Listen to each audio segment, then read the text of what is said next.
Next, we have a tribal group from the Kunbi tribe from Gujarat.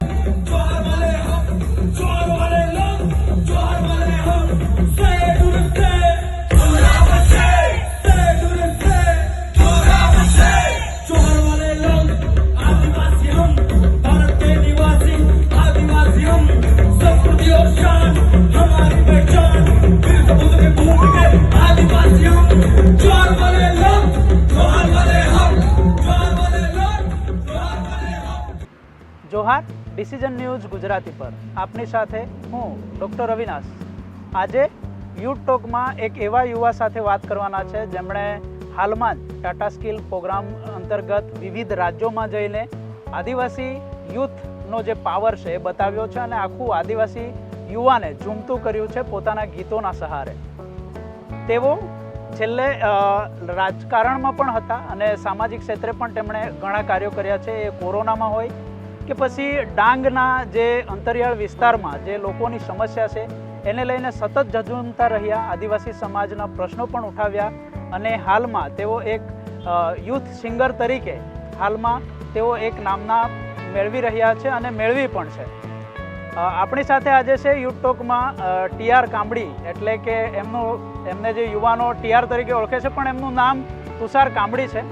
તેઓ ડાંગના રહેવાસી છે અને હાલમાં આદિવાસી યુથના એક આઇકોન તરીકે ઉભરી રહ્યા છે. આપણે એમની સાથે વાત કરીશું. વધારે પરિચય ન આપતા આપણે સીધા એમની સાથે વાત કરીશું. તુષારભાઈ, આપનું ડિસિઝન ન્યૂઝમાં સ્વાગત છે. જોહાર. જોહાર. મારે પહેલાં તમને એ પૂછવું છે કે જો તમને એક એવું કહેવામાં આવે કે ટીઆર કોણ છે તો તમે શું કહેશો?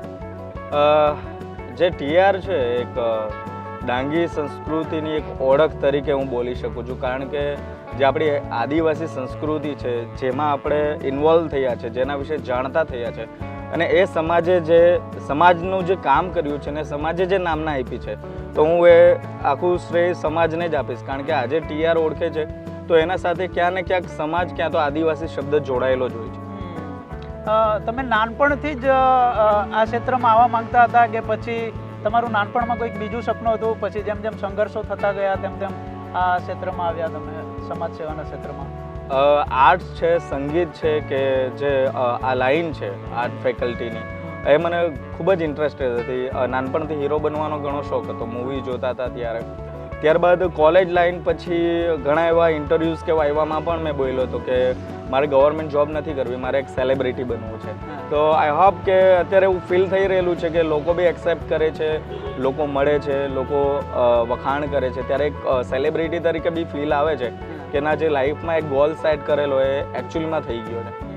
તમને શું લાગે, જે તમે સપના સેવ્યા હતા તમે આજે સાર્થક કરી ચૂક્યા છો કે હજુ મંજિલ તમને વધારે દૂર દેખાય? જી ચોક્કસ, સ્ટ્રગલ લાઈફમાં તો હોય જ છે અને સ્ટ્રગલ ક્યારેય પૂરી થવાની નથી. તમે એક ગોલ સેટ કરો એના પાછળ તમારે ઘણી મહેનત કરવી પડે છે અને તમે એ ગોલ સેટ થયા બાદ બી એ મહેનત લગાતાર ચાલુ રાખો ત્યારે એ મુકામ પર તમે પહોંચી શકો છો જ્યાં તમે પહોંચવા માંગતા હોય છો. તમારું શિક્ષણ શું હતું અને પછી તમે શિક્ષણ છોડીને રાજકારણમાં આવ્યા કે પછી રાજકારણમાં પણ તમને સક્રિય ભૂમિકા નિભાવી?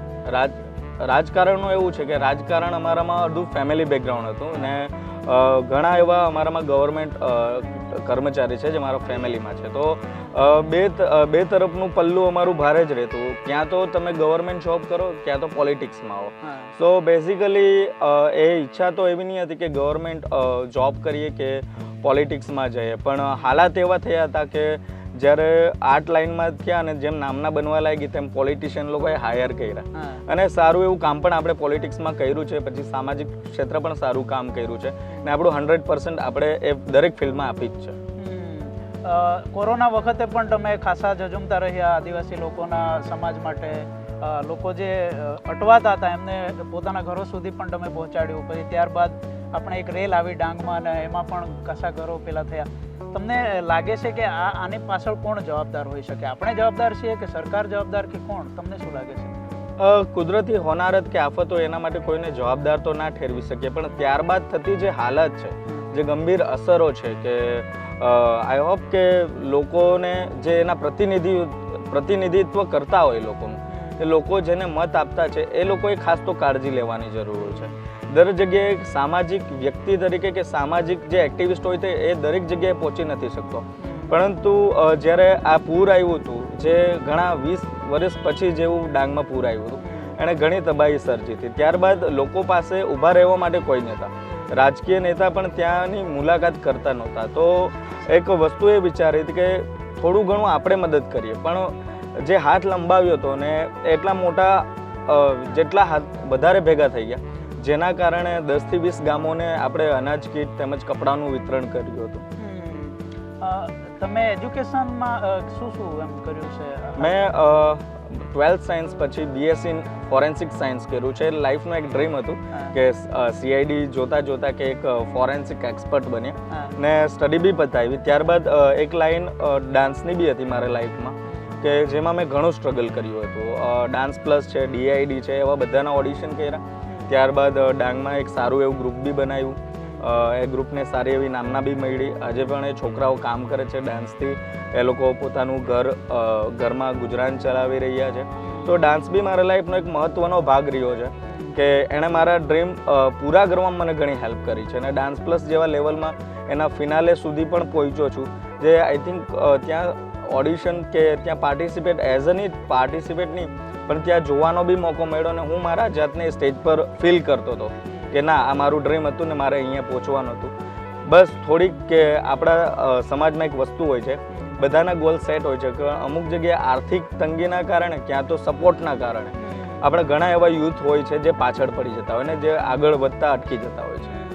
એવી કોઈ ક્ષણ જીવનમાં આવી તમારા અભ્યાસકાળ દરમિયાન કે સંઘર્ષકાળ દરમિયાન કે હારી જવાયું, હવે કંઈક દેખાતું નથી, કે સફળતાનો સૂરજ નથી દેખાતો, એવો કોઈ ક્ષણ તમને જે હચમચાવી ગઈ હોય? યસ, લાઈફમાં એક જ વસ્તુ કે જ્યારે ભણતા સ્ટડી એટલું મારા માટે ઇમ્પોર્ટન્ટ હતું નહીં, પણ મહેનત તો દરેક ફિલ્ડમાં કરવી હોય છે. તેમ છતાં બી આટલું વાંચ્યા પછી મારી કેટી આવી હતી ને હું મારા કોલેજમાંથી ડિટેન થયો હતો.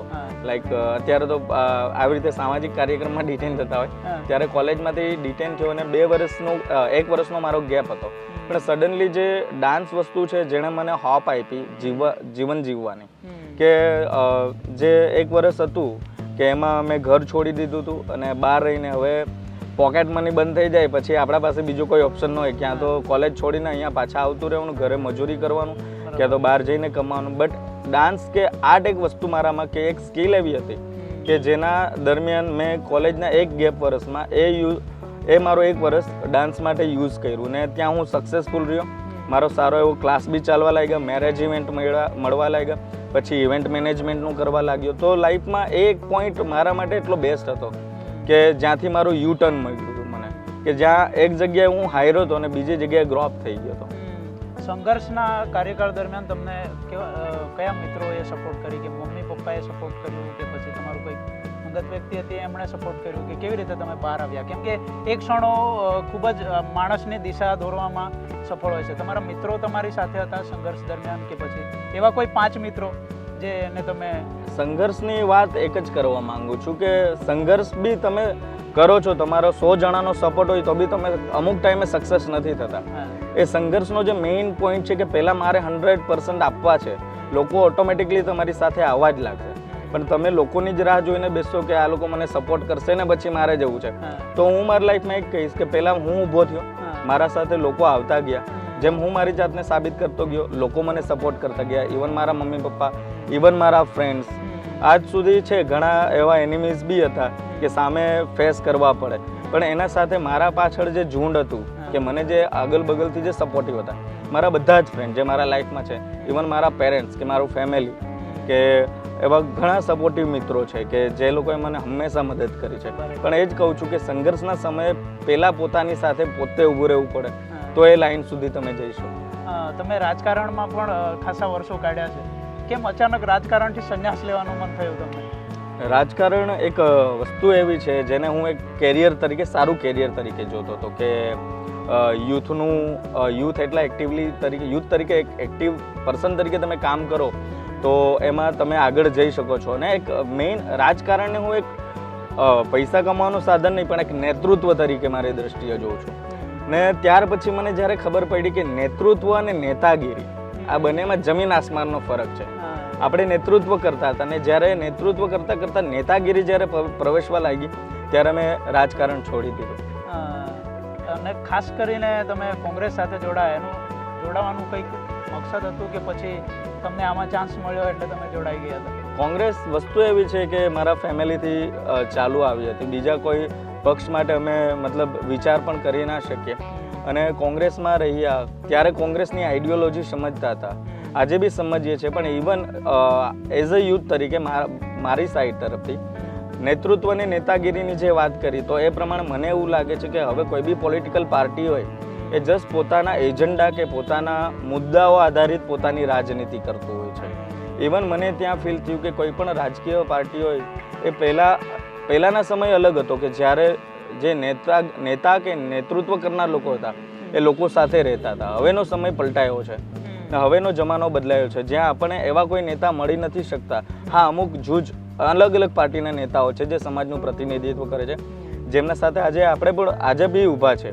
એ કોઈ પણ પક્ષના હોય, ચાહે કોઈ બી રૂલિંગ પાર્ટીનો હોય કે નોન રૂલિંગ પાર્ટીનો હોય, પણ આપણે એ ચહેરાને સપોર્ટ કરીએ છીએ. આજે બી હું એક યુથ તરીકે એવા લીડરને સપોર્ટ કરીશ કે જે સમાજ માટે કામ કરે છે, જે લોકોનું કામ કરે છે. પણ આજે આપણે જોઈએ છે તો જે આદિવાસીની મને લાગે કે જે બધાએ કીધું એ લોકોનું કહેવા અનુસાર જમીન સંપાદનનો જે મુદ્દો છે, અલગ અલગ યોજનાઓને લઈને એને લઈને જે યુવાનો આદિવાસી લડે છે એમને ક્યાં પોલીસના જૂઠા કેસોમાં કે પછી એવા રીતે ફસાવી દેવામાં આવે છે. શું આપણને લાગે છે કે યુથ પાવર જે આદિવાસી યુથ છે એ સામે આવશે ખરું કે તમને શું લાગે છે કે આવા કિસ્સાઓને જોઈને દબાઈ જશે? સૌ પ્રથમ તો એક વસ્તુ એ છે કે બેરોજગારી. લોકો અત્યારે ગ્રેજ્યુએટ થઈને આદિવાસી સમાજમાં ઘણા લોકો ઘરે બેસી રહ્યા છે. સામે એક જે ચેલેન્જ છે એ છે કે આ જમીન સંપાદન છે કે વિવિધ પ્રોજેક્ટ છે એ પોતાના એરિયામાં આદિવાસી વિસ્તારોમાં આવી રહ્યા છે.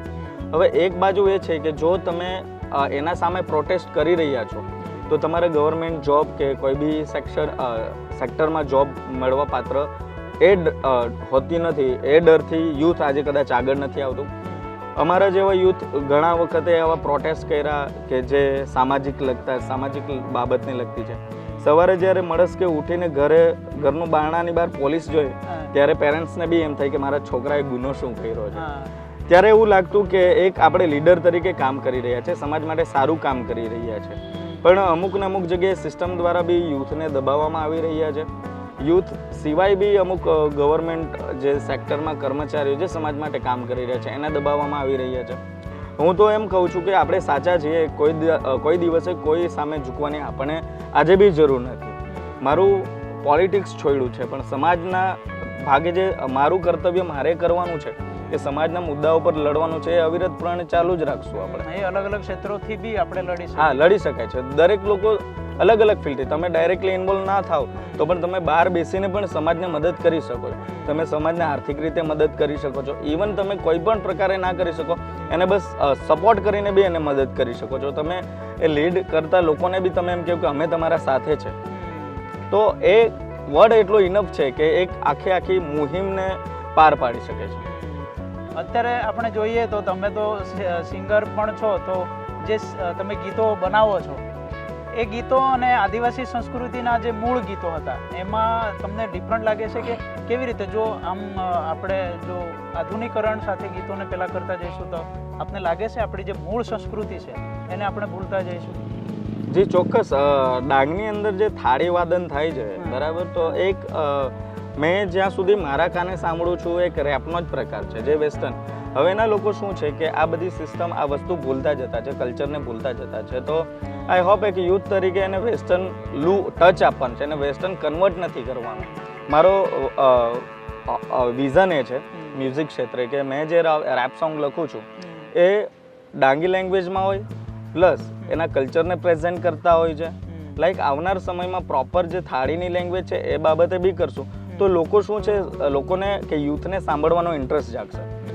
અને એક વસ્તુ છે કે આ જે ઇન્સ્ટ્રુમેન્ટ છે આપણા પારંપરિક, તો એ પારંપરિક વાદ્યો સાથે બી આપણે એને પ્રેઝન્ટ કરતા રહીશું તો લોકો આવનાર સમયમાં એને ભૂલશે નહીં, એને શીખવાની એને ઘેલછા લાગશે કે આપણે એને શીખવું છે, આપણે પણ આ ટ્રાય કરીએ. તો એક આ વેસ્ટર્ન અને આ જે ફોક એનું જે કોમ્બિનેશન કરીને આપણે અત્યારના યુથમાં પ્રેઝન્ટ કરીએ તો આઈ હોપ કે એક બેટર વે છે કે આપણી સંસ્કૃતિ એક જગ્યાએ જળવાઈ રહેશે.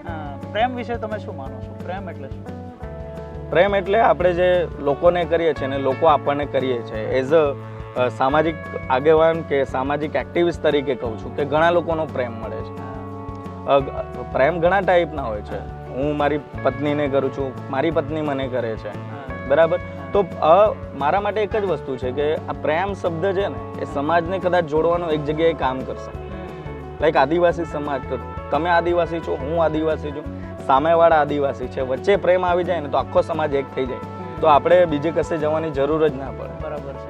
આ પ્રેમ સંબંધોને લઈને આપણા આદિવાસી સમાજમાં આજે પણ તમે તો કીધું કે સારું એવું થાય છે, પણ જો પ્રેમ કર્યો હોય અને જે યુવાઓ વચ્ચે જે ટસનગીરી થાય છે, સમાજ વચ્ચે ટસનગીરી થાય છે, આદિવાસી સમાજની અલગ અલગ નાત જાત વચ્ચે પેલું થઈ જાય છે અને યુવાઓ આપણા ખાસ્સા આત્મહત્યા તરફ વધારે દોરી જાય છે, એને લઈને શું કહેશો? કે શું પ્રેમમાં નિષ્ફળતા એટલે તમારે મોતનું જ લેવું કે મોતનો જ નિર્ણય લેવો કે કેવું? એ જે નિર્ણય થાય છે એના વિશે આદિવાસી યુવાઓને શું કહેશો? સુસાઇડ વસ્તુ એક અલગ છે, એને હું પ્રેમ સાથે સરખાવતો નથી ક્યારેય, ને એ પ્રેમ એક અલગ જ પ્રકારનો પ્રેમ હોય છે. એકચ્યુઅલી એમાં મેચ્યોર અન્ડરસ્ટેન્ડિંગ હોવી જરૂર છે, અને આપણા સમાજમાં એટલી ટસલ થતી નથી ને કે આપણા સમાજમાં પેરેન્ટ્સ જે છે એ ઇઝીલી છોકરાઓને ફોર્સ પણ નથી કરતા કે ભાઈ તારે આ છોકરી જોડે નહીં પરણવાનું, કે છોકરાને નથી કહેતા કે તારે આ છોકરી જોડે. વધારે તો નથી થતું, થોડું ઓછું થતું હોય છે, પણ એમાં અંતે પેરેન્ટ્સ માની જ જતા હોય છે. ને આપણા પેરેન્ટ્સનું એટલું એ છે કે છોકરાઓ કે છોકરીઓ પર એટલું તે લોકો પ્રેશરાઇઝ નથી કરતા. તો સુસાઇડનો એક ઓપ્શન નથી, કારણ કે એક વસ્તુ છે કે લાસ્ટમાં એક ઓફિસર સાથે બેઠા હતા જેમણે કીધું કે ટ્રાઇબલ વિસ્તારની અંદર જે હેપીનેસ રેશિયો છે એ સૌથી વધારે છે ને જે સુસાઇડ રેશિયો છે એ બી વધારે છે. તો હેપીનેસ અને સુસાઇડને કઈ રીતે તમે કોમ્બિનેશનમાં મેચ કરી શકો છો? ને સુસાઇડની વસ્તુ હું દરેક યુથને વસ્તુ એક જ કહેવા માંગુ છું કે ક્યારેય જિંદગીમાં નાસીપાસ થાવ જ નહીં. ભલે તમારા પાસે પૈસા ખૂટી ગયા હોય, દરેક જીવનમાં બધી જ વસ્તુ ફૂલફિલ નથી હોતી કે ભરપૂર જ હોવી જરૂરી નહીં મળે. હું એક જ સંદેશો આપવા માંગુ છું કે જેટલું એ લોકો હિંમત સુસાઇડ કરવા માટે કરે છે એટલી જ હિંમત ખાલી જીવવા માટે એક સેકન્ડ માટે કરી લઈને તો એ આખું જિંદગી સક્સેસફુલ રીતે જીવી શકે. હાલમાં અત્યારે 2024માં લોકસભાની ચૂંટણી પણ આવે છે. તમે આપણી જે બેઠક છે વલસાડ બેઠક, એમાં કયા મુદ્દાઓ પર રાજનીતિ થશે એવું તમે જોઈ રહ્યા છો? સૌથી પહેલો મુદ્દો તો ઘણા હોય છે. લોકો આવે છે કહે છે વિકાસ, આ કરી આપશું, તે કરી આપશું. આપણો સમાજ પહેલાં તો આર્થિક રીતે કેવી રીતે ઉપર આવે એના પર બી કામ કરવું જરૂર છે. લોકોએ કે નેતા એના પર બી વિચારવાની જરૂર છે. ને સૌથી પહેલો મુદ્દો કે હવેના સમયમાં રાજકારણની અંદર સૌથી મોટી જે પોલિટિશિયન પાર્ટી છે એ લોકોને સમાજ ને આદિવાસી સમાજ, તમે જોયું જ હશે થોડા ઘણા સમયથી બધા આદિવાસી કરવા લાગ્યા છે. તો આદિવાસી સમાજ એક થઈને પોલિટિક્સની અંદર પર એ રોલ ભજવે કે એક સમાજ પોલિટિક્સ કે પોલિટિશિયનોની દશા અને દિશા બદલી શકે છે. તો એના માટે આદિવાસી સમાજે બી એક મંચ પર આવવું પડશે ને કયો પ્રતિનિધિ એના માટે કામ કરી રહ્યો છે, સમાજ માટે કામ કરી રહ્યો છે. વિકાસ તો થવાનો જ છે, વિકાસ અવિરતપણે ચાલુ જ છે. લોકો ખુદ પણ કરે છે, ગવર્મેન્ટ બી કરે જ છે ને આ ગવર્મેન્ટની જવાબદારી છે. પણ આદિવાસી સમાજ ને એની જે વોટ બેંક છે એ પોતે નક્કી કરે કે અમારા કયા પ્રતિનિધિ ક્યાં તો કઈ પોલિટિકલ પાર્ટી. કારણ કે આ જે સમાજની વોટ બેંક છે ને જે આઈ હોપ કે દરેક સમાજ પોતાના ઇન્ડિવિજ્યુઅલી સમાજનો પાવર બતાવે છે, તો આદિવાસી સમાજ પાસે તો એનો સૌથી મોટો પાવર છે એની વોટ બેંક. તો એ આદિવાસી સમાજ એ વોટ બેંક કે એ પાવરનો ઉપયોગ ત્યાં કરે ને રાજકારણનો પહેલો મુદ્દો સમાજ. બસ બરાબર છે. જે પરિણામો છે આ વખતે જે ઈવીએમના મુદ્દા ઉઠી રહ્યા છે, પછી જે ભ્રષ્ટાચાર પેટીની ચોરીઓ થાય છે એવા બધા મુદ્દા ઉઠી રહ્યા છે, આ ચૂંટણીમાં પણ આવા કિસ્સાઓ થશે જે પરિણામ ઠરાવનારા થશે કે શું લાગે છે આપને? કે મુદ્દાઓ આધારિત રાજનીતિ આ વખતે થશે? આમાં સાવચેતીની ઘણી જરૂર છે કે આપણે ફરિયાદ તો કરીએ છીએ પણ એનું નિવારણ ક્યારેય નીકળતું જ નથી. ઈવીએમમાં ખોટા મશીનો છે કે ખોટા વોટ પડે છે, પેટીઓ ચોરાઈ જાય છે. તો જે વ્યક્તિ કેન્ડિડેટ છે એટલીસ્ટ એને સજાગતા હોવી જોઈએ કે હું ઊભો રહ્યો છું તો મારા એરિયામાં કે મારા ઇલાકામાં આ વસ્તુ ના થવી જોઈએ. પહેલી સભાનતા તો એને હોવી જોઈએ. કોઈ લોકો કે સામાન્ય વોટર કે સામાન્ય ઘરનો યુથ એના માટે લડવા નહીં જઈ શકે, કારણ કે સામે સિસ્ટમ ઊભી છે. ને સિસ્ટમને તમે ચેઝ નહીં કરી શકો, કારણ કે એ એટલું મોટું એમ્પાયર છે ત્યાં. તો એક પ્રતિનિધિત્વ તરીકે પોતે જાગૃત હોય તો આ બધી વસ્તુ થતાં અટકે છે. ઘણા કિસ્સા લાસ્ટ ઇલેક્શનમાં બી બન્યા કે પેટી ચોરાવાના, કે જંગલોમાં પેટી ગાયબ થઈ ગઈ. અમુક EVM મારા નજરે કે હું સીલ તૂટેલા હોય છે, એ ઘણું આંખ સમક્ષ જોઈએ છે. પણ કોને કહીએ, ફરિયાદ ક્યાં કહીએ, અને ફરિયાદ કરીએ તો બી નિવારણ કઈ રીતે આવે, એનું કોઈ સોલ્યુશન છે નહીં. તો જતા દાડે કે આવનાર દાડામાં ખાલી બસ કે એક મહેનત કરો. અગર તમે કેન્ડિડેટ છો ને ઇવન આ બધી બાબતનું તમે 0થી 100% સુધીની જેટલી બી વસ્તુ થાય છે, જેટલી બી પ્રોસેસ થાય છે, એમાં બધું સંપૂર્ણપણે ધ્યાન આપે તો આઈ હોપ કે આ બધી વસ્તુ થવાની શક્યતા 50% ઓછી છે. છેલ્લા 27 વર્ષથી ભાજપનું શાસન છે ગુજરાતમાં. આ વખતે ભારત જોડો ન્યાય યાત્રા લઈને રાહુલ પ્રથમ વખત ગુજરાતમાં આવે છે. શું લાગે છે જે 2024ની વિધાનસભા લોકસભાની ચૂંટણી છે એમાં પરિવર્તન આપ જોવો છો 1-2 સીટ પર, કે પછી હજુ પણ ભાજપનો વિજય રથ ચાલુ જ રહેશે? એક હું પહેલાં પોલિટિશિયન હતો, હવે એક નોન પોલિટિકલ તરીકે વાત કરું છું, પણ એક પોલિટિકલ એક્ટિવિસ્ટ તરીકે પણ વાત કરું છું કે રાહુલ ગાંધી જે છે, જેને હું આઈડિયલ માનું છું, તો એની સેકન્ડ જે ભારત જોડો યાત્રા ચાલુ થવાની છે એ મણિપુરથી લઈને ગુજરાત સુધી આવવાની છે, મહારાષ્ટ્ર બોમ્બે સુધી, ગુજરાત થઈને બોમ્બે. સો આઈ હોપ કે એનાથી ચેન્જીસ, ઘણો બધો ચેન્જીસ, કારણ કે અત્યારે બી લાસ્ટ ઇલેક્શનના રિઝલ્ટ જોઈ શકો છો કે એમને ઘણી સફળતાઓ મળી છે. તો આ નેક્સ્ટ જે MP ઇલેક્શન છે એની અંદર બી એમને થોડી ઘણી સફળતા તો મળશે જ. ને આઈ હોપ કે આ જે સાયકલ છે પોલિટિક્સનું એ ચેન્જ થતું રહેવું જોઈએ.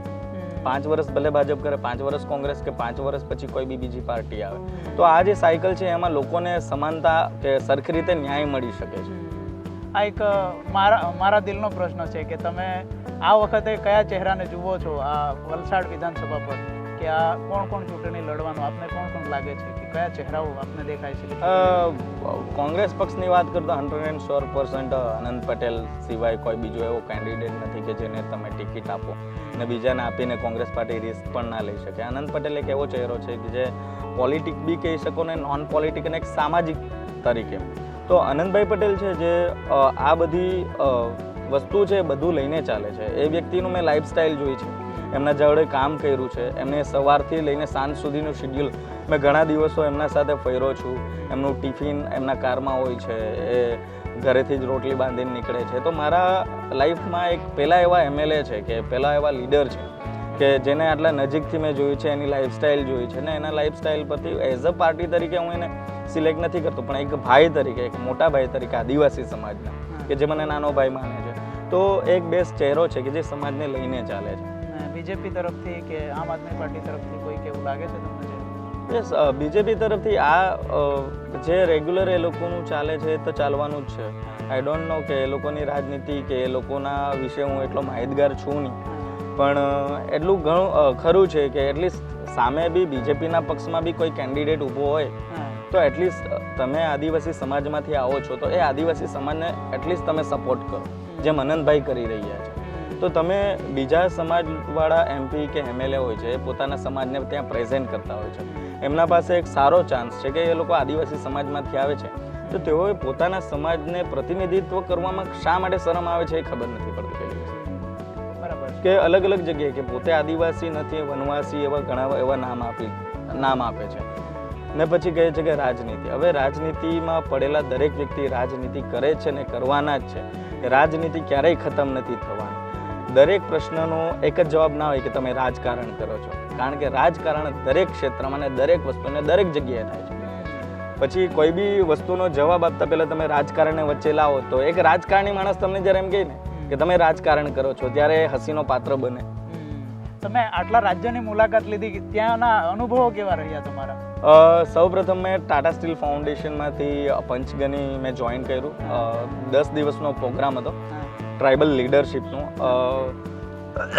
ઓલ ઓવર ઇન્ડિયામાંથી 100 જેટલા ટ્રાઇબલ લીડર્સ આવ્યા હતા, જમ્મુ કાશ્મીરથી લઈને કન્યાકુમારી, કેરળ, તમિલનાડુ, આસામ, નાગાલેન્ડ, મિઝોરમ, આ જગ્યાએથી ઘણા એવા યુથોને મળ્યા. ને એ લોકોની જે આઈડેન્ટિટી છે એઝ અ ટ્રાઇબલ, જે આપણા સાથે એકદમ મેચ થાય છે. ને એ લોકોની ભલે લેંગ્વેજ અલગ છે, પણ આપણે જે પ્રેમની ભાષાની વાત કરી ને, એ હાર્ટ ટુ હાર્ટ આપણે દરેક ઓલ ઓવર ઇન્ડિયા કે વર્લ્ડના જેટલા બી ટ્રાઇબલ છે એ લોકો જોડે આપણે હાર્ટ ટુ હાર્ટ કનેક્ટ છે. કારણ કે આપણે એ લોકોને સાથે મળતા જ અંદરથી જે વાઇબ્સ મળે કે ના આપણો ભાઈ જ છે સામેવાળો, ભલે લેંગ્વેજ ડિફરન્ટ હોય પણ એ ટ્રાઇબલ છે ને ત્યારે ફીલ આવે.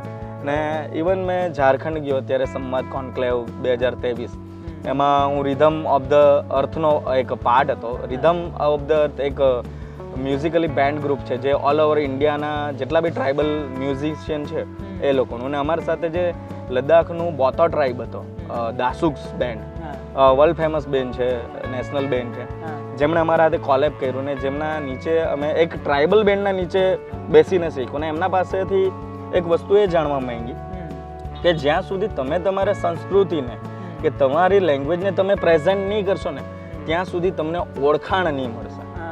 એ ઓળખ તમે તમારા કલ્ચરમાંથી જ તમે ઊભી કરી શકો. કોઈ એમાં ઘણા હતા કે કોઈ વેસ્ટર્ન કરતું હતું મ્યુઝિકમાં, કોઈ બોલિવૂડ ગાતું હતું, પણ જ્યારે જેમ મેં ચાલુ કર્યું કે મેં ડાંગીમાં રેપ સોંગ બનાવવાનું ચાલુ કર્યું ને મને જે આ વાઇબ મળવા લાગ્યા, જે મને મતલબ લોકો મને ઓળખવા લાગે, એ રીતે તે લોકોએ બોતો ટાઈપમાં એ લોકોની લદ્દાખી લેંગ્વેજમાં સોંગ બનાવવાના ચાલુ કર્યા. એ લોકોના ટ્રાઇબલ જે ઇન્સ્ટ્રુમેન્ટ હતા એમાં એ લોકોએ એક બેન્ડ ફોર્મ આપ્યું વેસ્ટર્ન કલ્ચર સાથે. ને એ લોકો એટલા 3 જ વર્ષની અંદર એટલા ફેમસ થઈ ગયા કે આજે ઓલ ઓવર ઇન્ડિયાની અંદર એ લોકો શો કરે છે.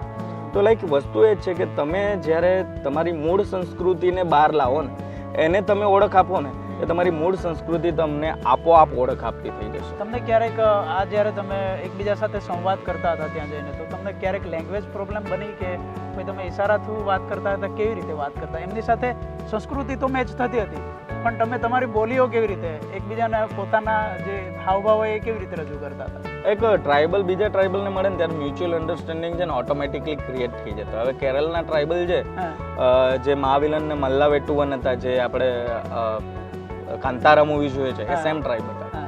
સો એ લોકોને લિટલ બીટ ઇંગ્લિશ બી એટલી નહોતી ફાવતી કે હિન્દી, પણ અમે થોડા શબ્દો બોલતા, થોડા એમના પાસે શીખી લેતા, થોડા અમારા શબ્દ એમને શીખી દેતા. સેમ આસામીઝ કે જે આસામથી બોડો ટ્રાઇબ છે, રાભા ટ્રાઇબ છે, કાર્બી આંગ્લોકથી કર્બી ટ્રાઇબ છે, તો એ નોર્થ ઇસ્ટના લોકો છે. તો એ લોકોની જેમ આપણી ગુજરાતી છે તેમ આસામીઝ એ લોકોની મેચ, પણ એ લોકોની પાછી લોકલ લેંગ્વેજ પાછી અલગ.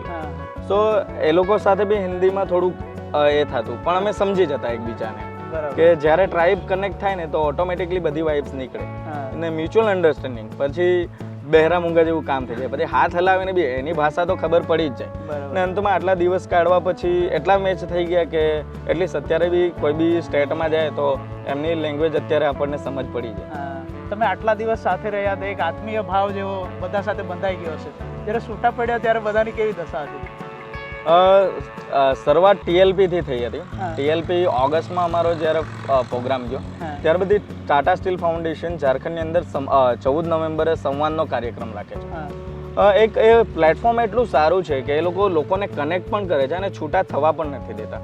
2 થી 3 મહિનાના ગેપ પછી પાછા અમે સંવાદમાં ભેગા થયા અને જ્યારે પાછા મળ્યા ને ત્યારે એમ લાગ્યું કે બધા સાથે જ રહેતા હતા, બસ થોડોક સમય માટે છૂટા પડ્યા હતા. પછી સેમ વસ્તુ કે નોર્થ ઇસ્ટ એકદમ છેવાડો છે ગુજરાતથી ત્યાં સુધી, ને એક સેન્ટર પોઈન્ટ ઝારખંડ કે ત્યાં બધા પાછા કનેક્ટ થાય છે.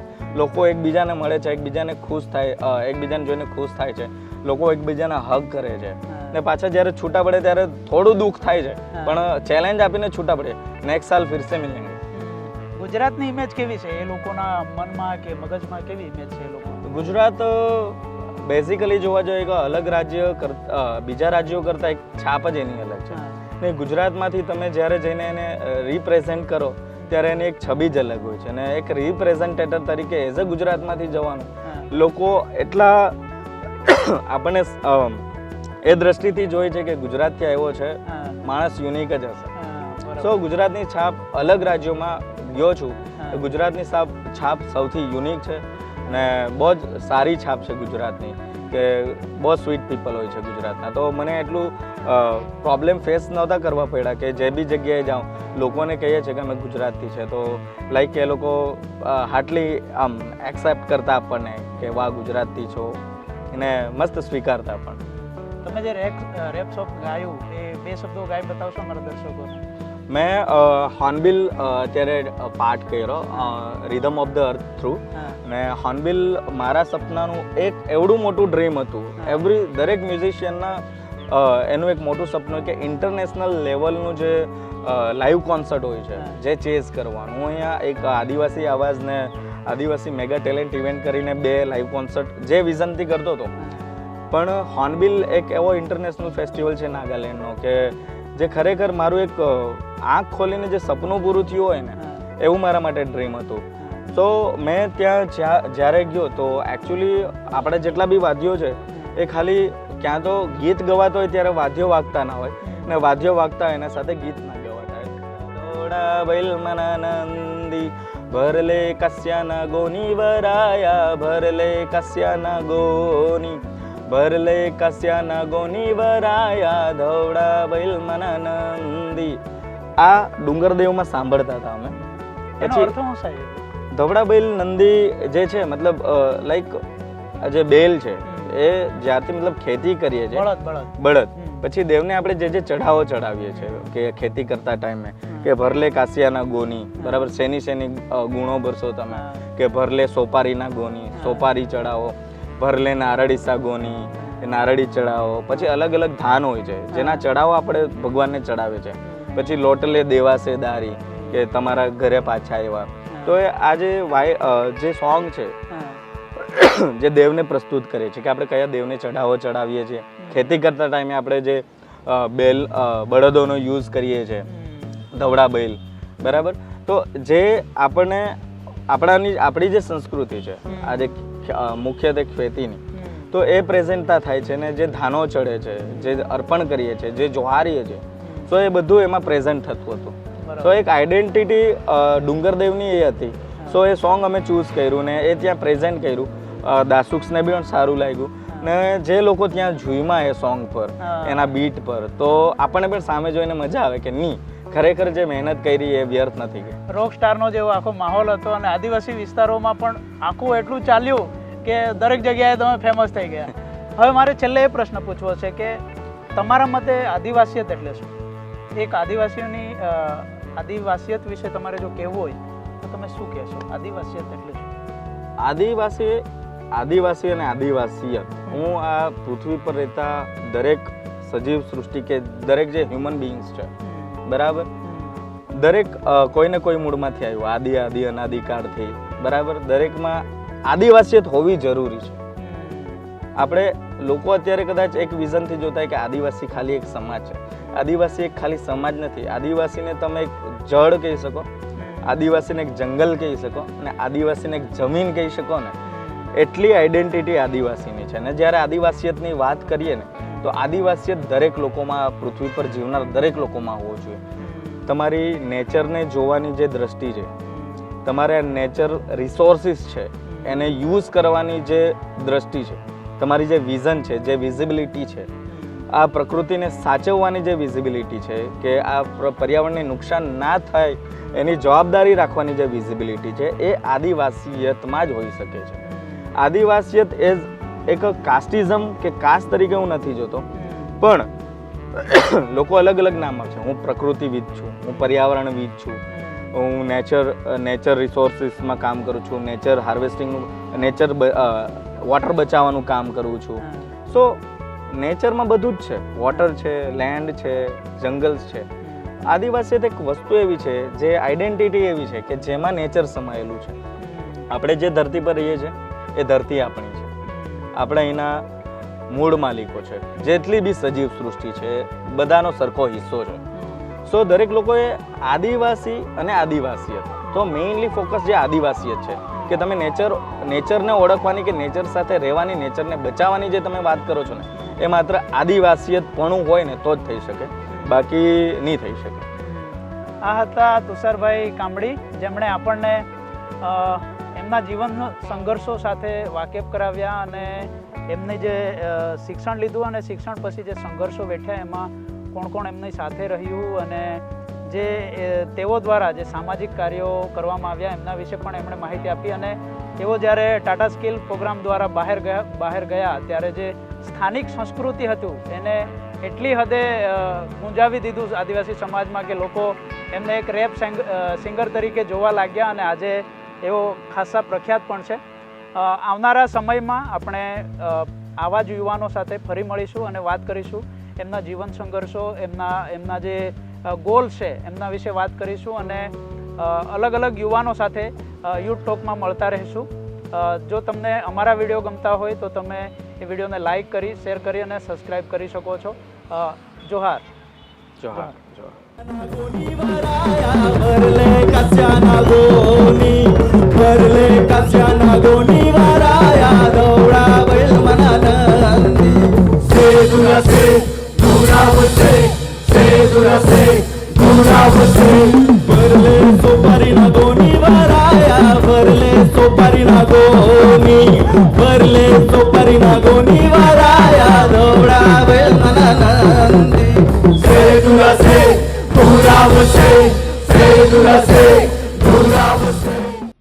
ડિસિઝન ન્યૂઝના બીજા વિડીયો જોવા માટે ચેનલ સબસ્ક્રાઇબ કરો અને બેલ આઇકન બટન પર જઈ ક્લિક કરો. સ્વતંત્ર અને આઝાદ પત્રકારત્વની મદદ કરવા નીચે આપેલા થેન્ક્સ બટન પર જઈ ક્લિક કરો. મદદની કિંમત નિશ્ચિત કરો અને ડિસિઝન ન્યૂઝની આ સફરમાં અમારા સાથી બનો.